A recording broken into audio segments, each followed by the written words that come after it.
So I just bought some sarees. I think this is cotton, मलमल cotton, because संग्राम ने बोला baby shopping कर, तो मैंने एक दूसरा मटेरियल भी देखा, but this is cotton, you know, it's got more of cotton. Usually cotton क्या होता है, कॉटन एकदम स्टिफ होता है, स्टार्च वाला होता है, ये थोड़ा सॉफ्ट वाला कॉटन है. तो मैं ट्राई कर रही हूँ. तो संग्राम बोल रहा है बेबी तो कुछ खरीद, because I am like gym clothes, H&M and all that. So I thought let me just do some Indian brand की शॉपिंग. तो आजकल ये मलमल कॉटन की साड़ीज आई हुई है.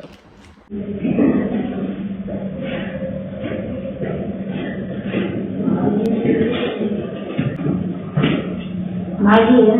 हाँ, भाजी हमने नहीं मंगाया. देखो बेटी है 808 बस.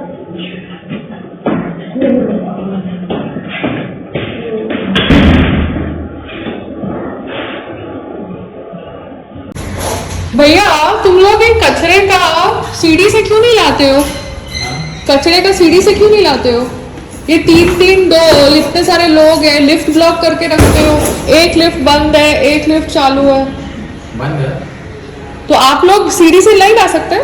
सीढ़ी से टूट जाता है, वो वजन रहता है. वजन रहता है तो उनको कुछ सिस्टम करना चाहिए ना. लिफ्ट कितना खराब होता रहता है. हाँ, साफ करने की बात नहीं है, कितना हॉल्ट करना पड़ता है. एक लिफ्ट चल रहा है, एक लिफ्ट नहीं चल रहा. या सबको बोलो अपना कचरा नीचे रख के आए. ये रूम सर्विस कचरा फ्लैट से लेने का बंद करो. रोज एक तो या तो लिफ्ट खराब होती रहती है या कुछ होता रहता है. सब लोगों के वो नौकर है ना घर पे इनके, तो नौकर लोग कचरा नीचे रख सकते हैं ना. तुम लोगों से मेहनत क्यों करा रहे हैं? लिफ्ट भी स्पॉइल कर रहे हैं, मेहनत भी करा रहे हैं. हाथ पैर हिलाए, अपने नौकरों को बोले कचरा नीचे डाले. रूम सर्विस चाहिए सबको इंडिया में.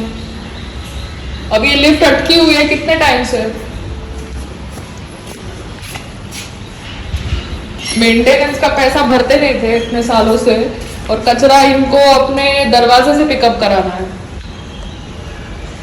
So today there was some child who was delivering vegetables. ये जो ठेले वाले हैं वेजिटेबल वाले, ये बच्चों को अपॉइंट कर रहे हैं अपनी वेजिटेबल्स डिलीवर करने के लिए. Can you beat it?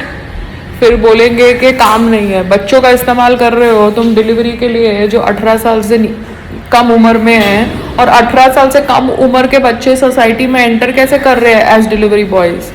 मतलब कोई रूल ही नहीं है. बुरखा तो छोड़ो, यहाँ पे कोई भी कहीं से घुस रहा है. बच्चा डिलीवरी बॉय बन के घूम रहा है सोसाइटी के कंपाउंड के अंदर. व्हाट इज दिस यार, नॉनसेंस.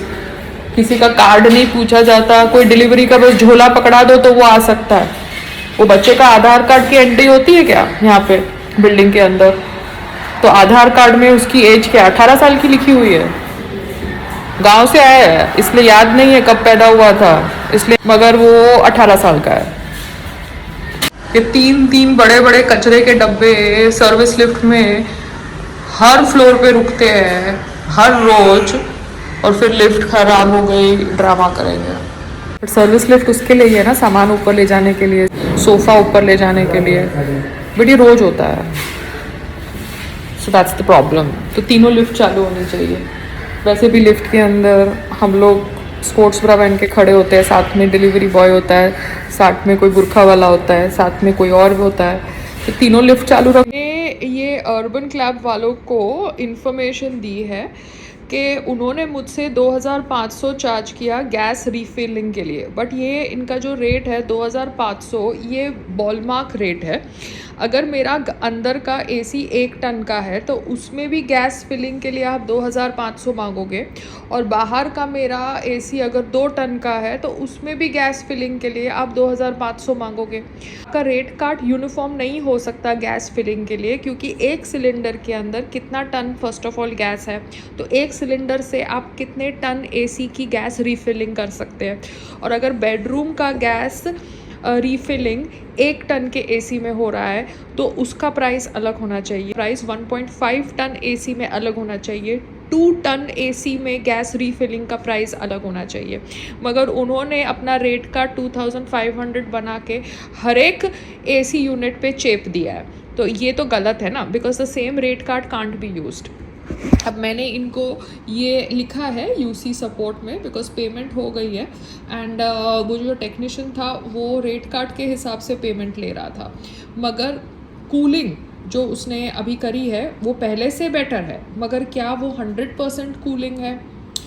100% गैस रीफिल हुआ है, 60% गैस रीफिल हुआ है, क्योंकि वो कह रहा था कि 20% है आपके पास गैस और मैं 50% कर सकता हूँ, मैं आपके लिए थोड़ा ज़्यादा कर रहा हूँ। बट क्यों थोड़ा ज़्यादा कर रहा हूँ? आपको तो पूरा 100% गैस रीफिल करना चाहिए ना। तो ये आपका जो टेक्निकल इशू है ये मुझे समझ नहीं पड़ रहा अर्बन क्लैब, बिकॉज आपका जो एसी का टेक्नीशियन है उसने भी अपना नंबर मुझे दिया है, but I don't want to call him because he is a person whom I have employed because of your website. I need to understand कि आप first of all AC gas refilling में ton के हिसाब से rate card क्यों नहीं बनाते, AC के टन के हिसाब से। दूसरा, जब AC गैस refilling 20% है तो उसकी refilling सिर्फ 50% क्यों होती है, 100% तक क्यों नहीं होती?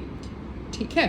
और आपका जो टेक्नीशियन है उसके पास एक बेटर मीटर होना चाहिए कस्टमर को दिखाने के लिए इलेक्ट्रॉनिकली कि गैस कितनी है एसी के अंदर और कितनी रीफिलिंग रिक्वायर्ड है। ये जो मेरा एसी है ड्राइंग रूम का, ये ओनिडा का है, पुराना है, मगर ये 1 टन का नहीं है, ये 1.5 टन का है या 2 टन का है। और मेरे बेडरूम का जो एसी है वो छोटा है कंपैरेटिवली, ये भी ओनिडा का है। Oh my God, what old brands. तो ओनिडा का ब्रांड है, तो ये भी 1 टन है। मुझे अभी पता नहीं चल रहा कि हाँ 1 टन ही है, ये छोटा है as compare to the outside AC. So both rate cards can't be same because the amount of AC gas filling in this will be less as compared to that which is bigger in size, है ना। This is not like a burger कि भैया same rate card रखो कि burger पतला आदमी खाए तो उतना ही चार्ज होगा, मोटा आदमी खाए तो उतना ही चार्ज होगा। यहाँ पे आप किसी को ज़्यादा मोटा बर्गर दे रहे हो, वहाँ पे आपने किसी को पतला बर्गर दिया है, तो जब आप पतला बर्गर दोगे तो उसका रेट कार्ड उतना ही का होगा। जो मोटा बर्गर ले रहा है उसका रेट कार्ड ज़्यादा होगा ना। मतलब जैसे कोई एक बर्गर है, अगर कोई डबल चीज़ टॉपिंग ले रहा है, साथ में एलोपिनो ले रहा है, ये ले रहा है, वो ले रहा है, तो ज़्यादा हो गया ना, तो उसका रेट कार्ड कैसे सेम हो सकता है एज वो नॉर्मल बर्गर का। So you guys have to figure this shit out, so that is why you have charged me extra. ठीक है, टेक्नीशियन तो अपना पैसा बना के गया, उसका कोई कसूर नहीं है, but as a platform this is not right. तो मैं अर्बन कंपनी से गैस रीफिलिंग के लिए आगे से किसी को नहीं बुलाऊंगी।